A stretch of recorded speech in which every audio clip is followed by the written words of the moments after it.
May you introduce yourselves, please? Hallo. Ja, mein Name ist Klaus Hommels. I'm a little bit a mixture between investor and outsourced business development guy for my companies. I started as an assistant of the CFO at Bertelsmann and then was in 1995 employee number 4 or 5 in AOL, and then was afterwards involved in the setup of Freenet. And then in March 2000 I decided it's a great way to invest in companies, which put me into unemployment for 3.5 years.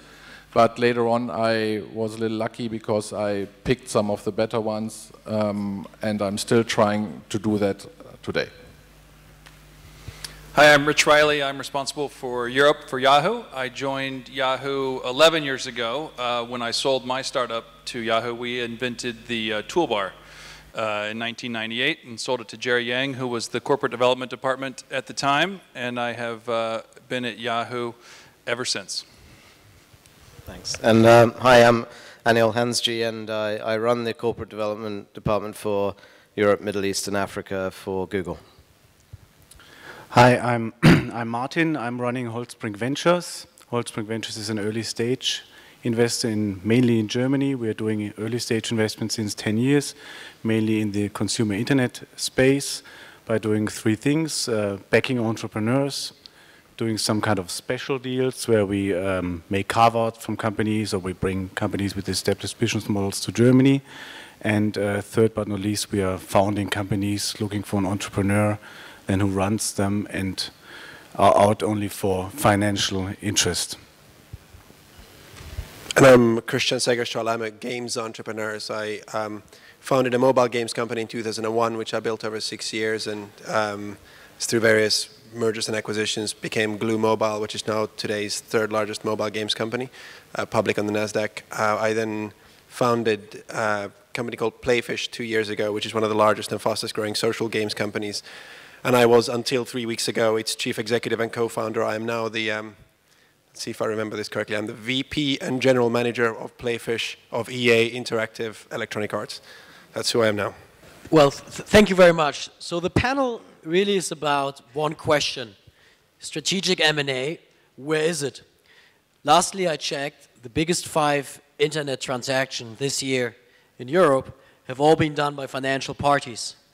Skype, probably one of the most prominent one, and BOL, e-commerce company in the Netherlands, but also companies like Fotolia. So one exception, obviously, and I'm very happy that Kristian is here, was Playfish, which sold to Electronic Arts. So let's start with a positive example before we talk about the ones who are very critical on M&A and try to understand better why they are so critical and why they let financial parties do transactions we would usually expect the bigger companies in internet to do. So Kristian, tell us about your successful transaction with Electronic Arts. Is it for you an exit, or is it for you a new beginning? No, I mean, it's for us, it's a significant milestone. I mean, you know, we've been very aggressive from the start. You know, we are huge believers that the broader computer games market, which today is bigger than music, it's bigger than movies in most countries, and it's in the middle of this profound fundamental tectonic plate shift, if you like, away from a physical product-based business to a digital service-based business. And as part of that transformation, as part of building the company, I mean, our mission as a company is to change how the world plays games and be the leading company that takes gaming from a product-based business to service-based business. And as part of that, we've been aggressive from the start in raising more money than we needed at any one time, making sure that we built the best team, making sure that we built out in Beijing before we had a first product out, making sure we were in San Francisco really quickly. And as this is a very much a logical continuation of that. One of the why we are so excited about the deal is it gives us access to some of the most loved franchises in the computer games industry. Franchises have always mattered in the past 25 years. We believe they will continue to matter in the future. This gives us that arsenal to continue our mission, if you like. Gives us instant scale, gives us access to a $400 million marketing budget, and gives us that sort of extra firepower, if you like, to go out there and pursue our dreams. So for us, it's a significant milestone, but it's by no means an exit. It's a fantastic opportunity to accelerate our growth further and go out to dominate where computer games are going. That's what we're looking to do anyway. So, Rich, Anil, Martin, tell us a little bit about your organizations. Are you actively looking at mergers and acquisitions to grow your organizations in Europe? What happened over the years? I remember, especially Yahoo used to be very active.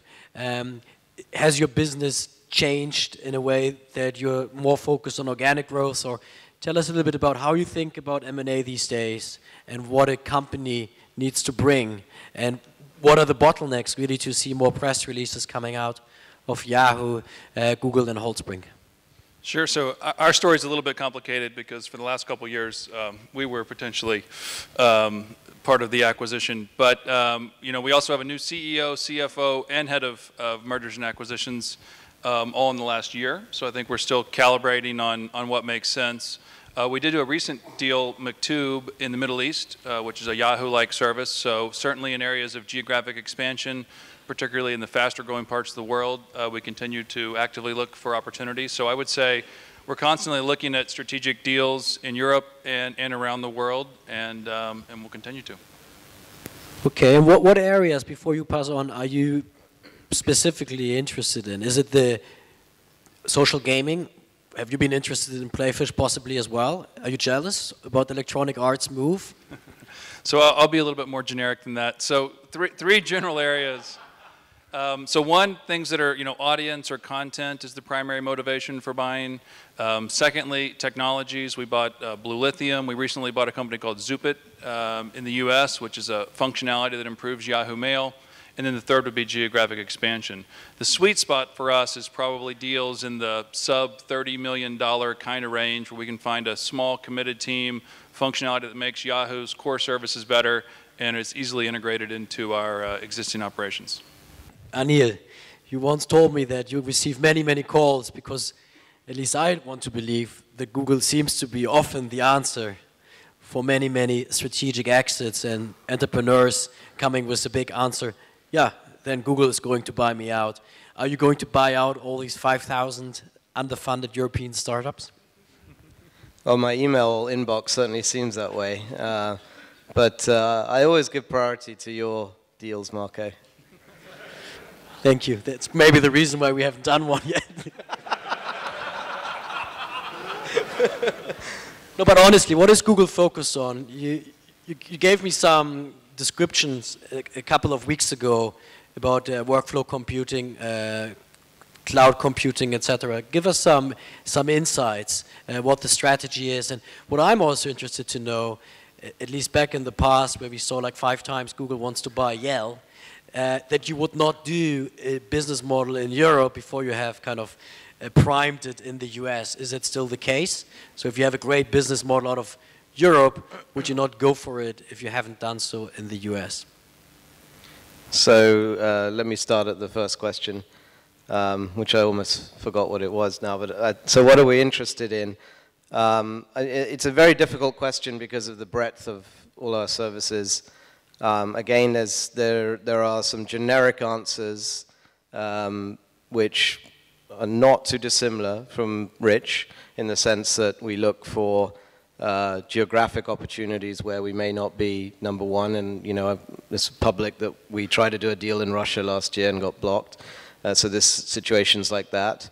There's clearly also opportunities we look for to branch into new product areas, and those product areas typically can be ones where we haven't got experience internally, or we've tried it and it's not worked, and we then typically try and take the market leader.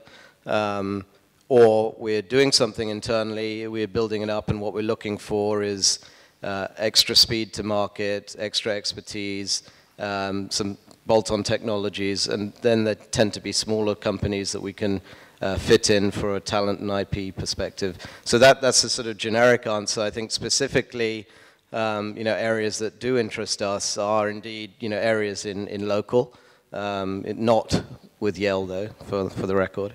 They're a great commercial partner of ours, and often that's an area that's been confused.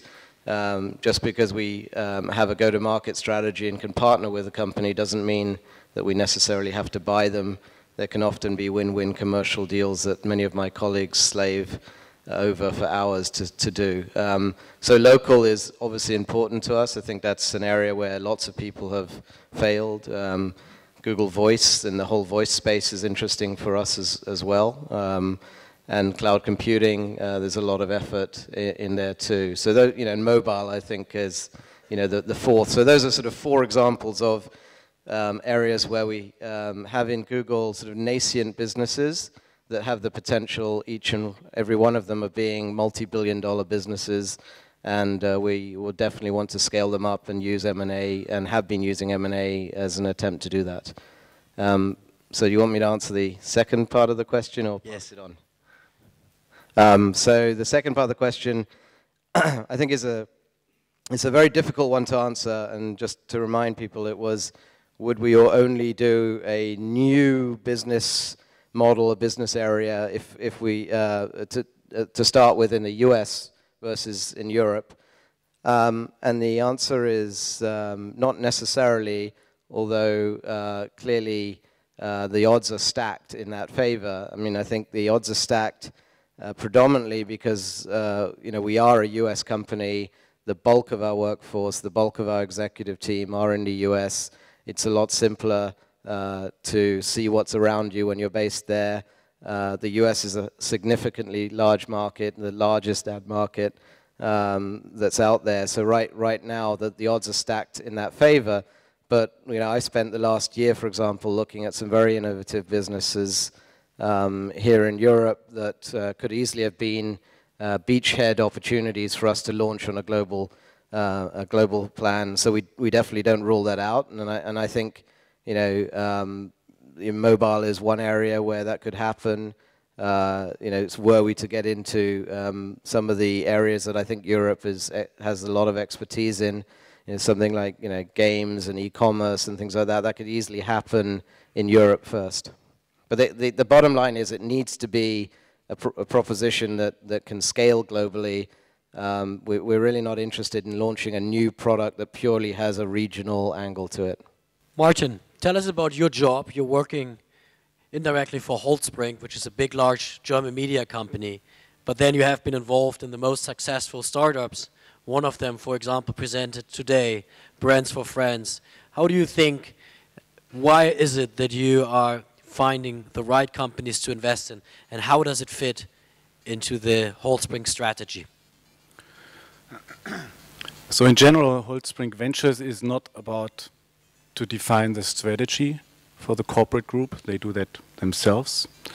So we see early stage venturing not for strategic reasons. We are only financially driven when we take investments.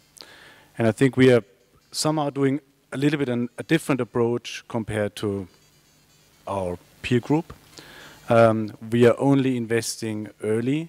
Means in most of the cases when the company just was founded, pre-launch, invest a little bit of money, see how the product is launched, and then how the company gets early traction. And by that we, I think, can avoid too expensive losses. And as the web analytics gives you so good tools to see early traction, I think it's a good way to detect very early your well-running companies, your potential rockstar companies, to allocate them more money. And in addition, I think it's a little bit a different way than rather be only a financial investor. If you found companies yourselves, if you then look for an entrepreneur, if you help to develop together with them the product, so you are much more, I would say, operationally experienced than rather being a pure financial investor.